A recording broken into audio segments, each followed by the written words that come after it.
J'ai le plaisir de vous présenter le Mimoca 120 pour Mini Imoca 1,20 m, la longueur de la coque. Il s'agit d'un voilier radiocommandé, un voilier qui est propulsé uniquement par la force du vent. Et pourtant, ce bateau plane et avance vraiment vite, comme le modèle réel dont il s'inspire, hein. Il s'agit du modèle du bateau Hugo Boss de 2016, le plan Verdier. Cette maquette, évidemment, n'a pas été réalisée au hasard. Je voulais réaliser voilà, un modèle qui soit performant, qui soit attractif. Et nous allons voir au cours des images qui suivent comment, par divers procédés assez techniques, on peut obtenir voilà, un bateau radiocommandé, une maquette qui plane comme un bateau réel du Vendée Globe.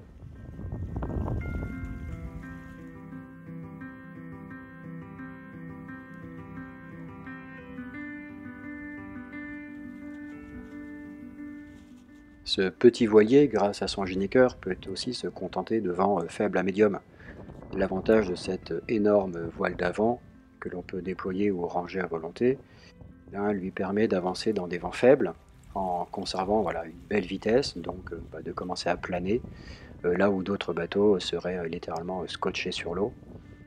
Les manœuvres s'enchaînent assez facilement parce que tous les systèmes ont été pensés pour être actionnés avec les deux manches disponibles sur une radiocommande et puis seulement un switch pour, pour la commande d'enrouler-dérouler. Et ça fait un bateau voilà, qui est homogène, qui est esthétique et qui procure un réel plaisir à faire naviguer.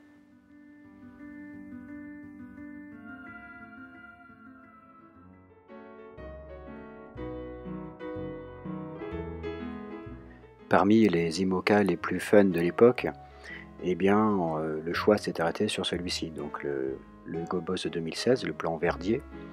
Et j'ai récupéré plein de photos de dessus, de dessous, de profil, de face, d'arrière et des vues d'ensemble pour avoir la meilleure idée possible de la forme de la coque et de l'ensemble du bateau.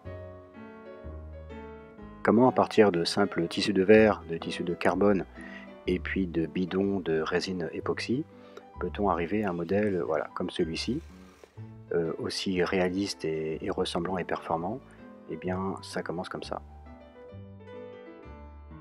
D'abord, il faut une table à dessin, du papier calque et deux ordinateurs au moins pour avoir des vues d'ensemble et des vues de détail d'à peu près tous les aménagements et toutes les pièces du bateau réel pour les reproduire, les interpréter également et les comparer avec mes anciens plans. Et oui, pour dessiner un bateau, il y a quand même quelques règles à respecter. Et une maquette n'échappe pas à ces règles. Donc je dois vérifier que l'équilibre sera bon sous voile, que le centre de gravité sera bien placé et que tous mes poids embarqués de système radio seront au bon endroit pour ne pas nuire à son fonctionnement. À la fin du dessin des plans, j'obtiens ça, des vues en coupe.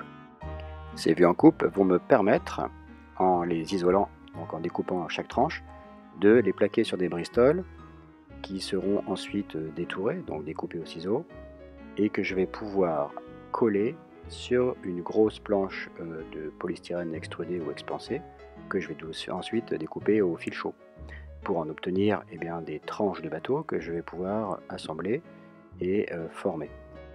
Et voici en accéléré ce que ça donne. Ça, c'était sur une maquette que j'ai fait en 2016, c'est le même principe. Donc toutes les pièces sont découpées au fil chaud. Je vérifie ensuite sur le plan que chaque tranche a la bonne épaisseur voulue, puis je les colle en respectant bien l'axe médian et en les positionnant bien à la perpendiculaire en m'aidant du repère que j'ai tracé au milieu de chaque vue.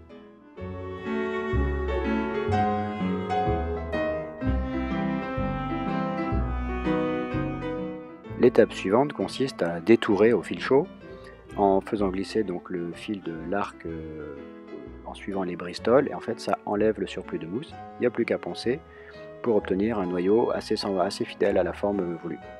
Ensuite, on découpe le noyau de soie bâtie. Il n'y a plus qu'à nettoyer tout le pont avec un petit peu la même méthode, avec l'arc à fil chaud pour enlever la mousse proprement. Et puis ça finit avec un petit peu de ponçage, un petit peu de découpe également pour finir la forme du cockpit à l'arrière, voilà.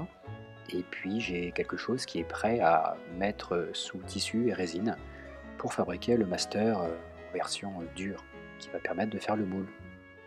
Voici donc, pour récapituler, les tranches de mousse qui doivent faire le noyau. Le noyau, une fois que les tranches ont été nettoyées et découpées au fil chaud. Il reste encore beaucoup de travail à cette étape. Là, on a seulement la forme générale. Il y a encore un petit peu de ponçage et un petit peu de finition. Je vais renforcer cette mousse avec de la fibre de verre, c'est-à-dire que je vais mettre un tissu blanc, comme celui-ci là, avec de la résine pour obtenir quelque chose de très dur. Ici, je retire un tissu d'arrachage qui a servi à plaquer les tissus de verre pendant qu'ils durcissaient sur le pain de mousse. Il reste à mettre du mastic et du gel coat pour terminer le master.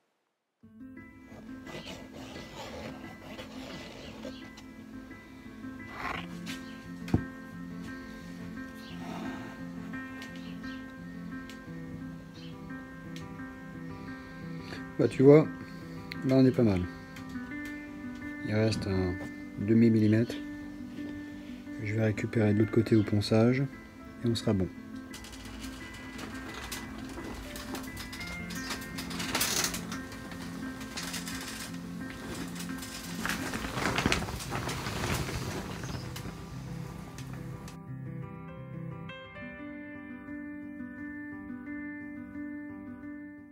Voilà, ça donne ça. Quand c'est bien lisse, bien propre, il n'y a plus qu'à en prendre l'empreinte.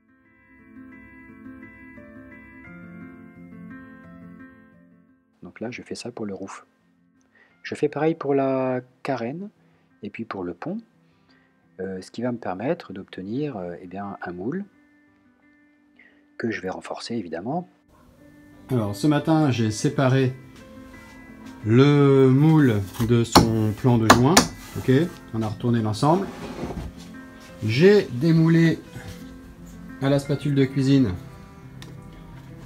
hop, le master de son moule en utilisant des cales pour faire sortir le bloc parce que c'est quand même très ajusté hein, vu que c'est moulé au contact avec du gel coat et de la strat. Voilà, donc là, hop, j'ai retiré mes petites cales une fois que c'était bien séparé.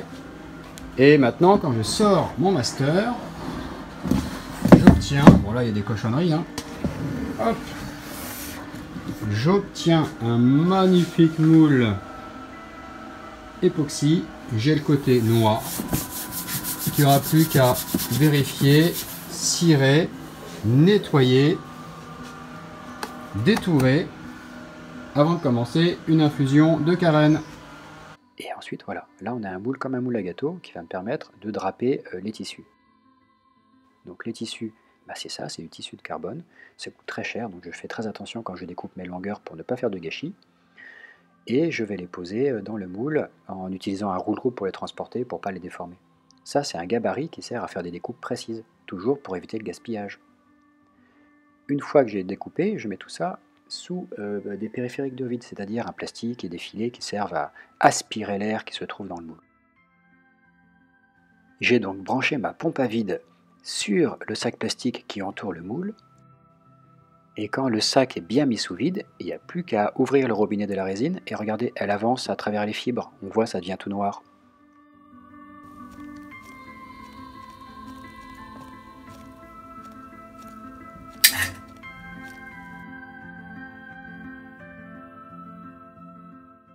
Et quand on démoule 24 heures plus tard, ça donne ça.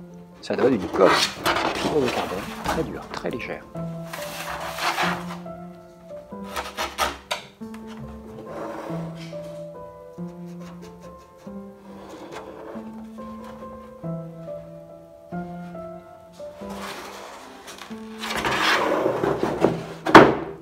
Et toute lisse. Elle a la forme du moule. Regardez, 470 grammes pour une demi-coque. Ça fait moins d'1 kilo pour tous ces trois éléments. Donc c'est juste extrêmement léger. Ensuite, je mets des renforts à l'intérieur. Mais d'abord, je les fais en carton.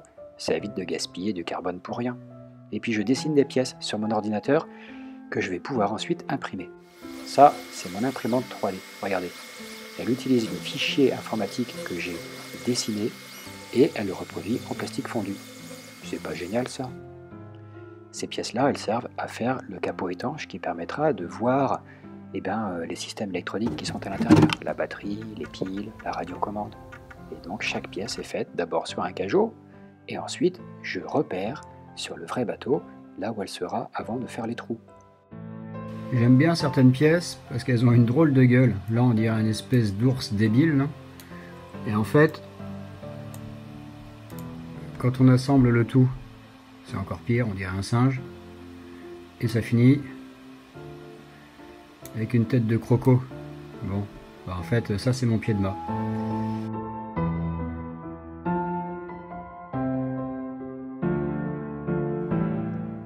Et voici mes petites pièces, à l'arrière de la coque. Voilà, donc là, c'est les pièces qui servent à tenir les safrans.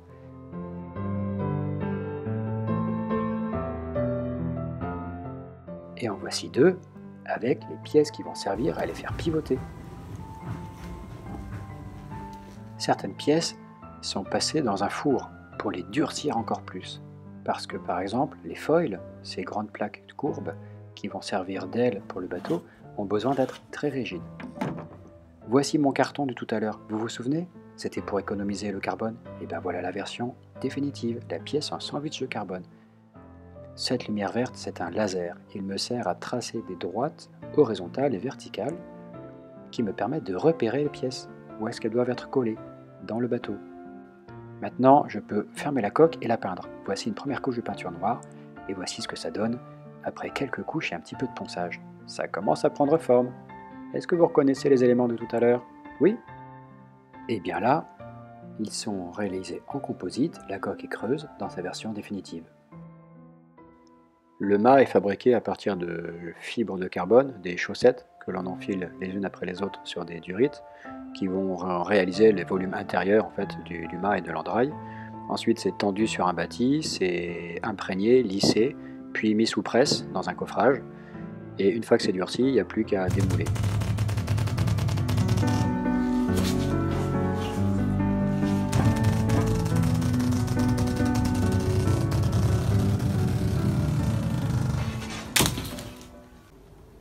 Et voici un magnifique mât en fibre de carbone, monolithique, moulé en une seule fois sur double mandrin. Cette partie-là sera ouverte ultérieurement pour créer l'engougure permettant d'endrailler la grand voile.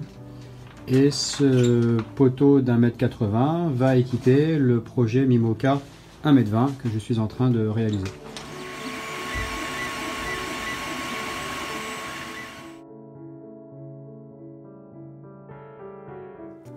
Bon, il n'y a pas de miracle, hein. Un montage réussi, c'est un montage qu'on a d'abord étudié, dessiné, pour lequel on s'est documenté.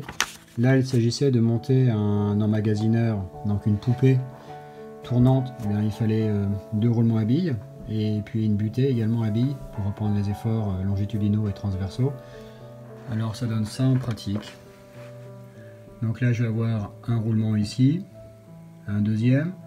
Ils sont séparés par une entretoise en fait qui fait corps avec.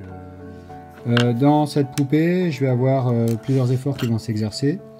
Des efforts de la traction de la courroie, d'accord, donc des efforts transversaux, mais également des efforts longitudinaux de traction, ok.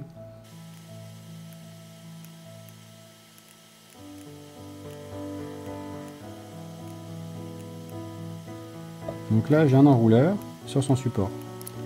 Il va encore falloir lui poser des guides et ensuite la bride, donc d'un trou à l'autre, une bride qui va être en textile d'Inema et qui va permettre de venir donc fixer dessus l'été avec un système de boutonnière.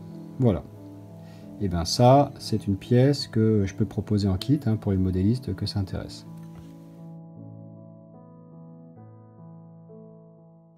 Du côté du gréement dormant et du gréement courant, il y a beaucoup de travail d'épissure sur tresse creuse avec une aiguille spécifique que j'ai fabriquée pour le besoin. Et donc le bout est passé à l'intérieur de lui-même pour fabriquer des boucles qu'on peut renforcer avec une cosse de façon à obtenir des terminaisons de haubans esthétiques ou des étais comme celui-ci pour l'emmagasineur de Ginaker.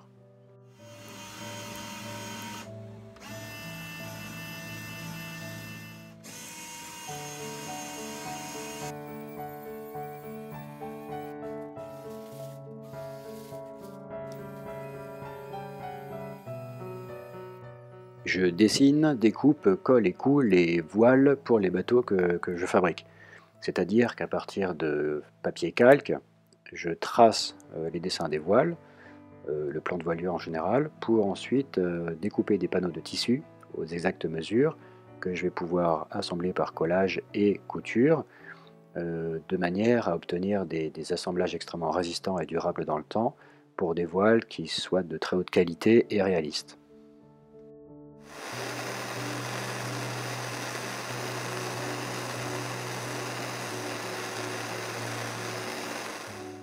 Pour le bulbe de quille, je réalise d'abord un master en imprimante 3D en plastique pour créer les moules en plâtre dans lesquels je coule le plomb fondu pour obtenir un bulbe en une seule fois qui sera ensuite voilà, lissé, terminé par une stratification pour le protéger des chocs et également l'isoler du milieu aquatique pour éviter toute pollution.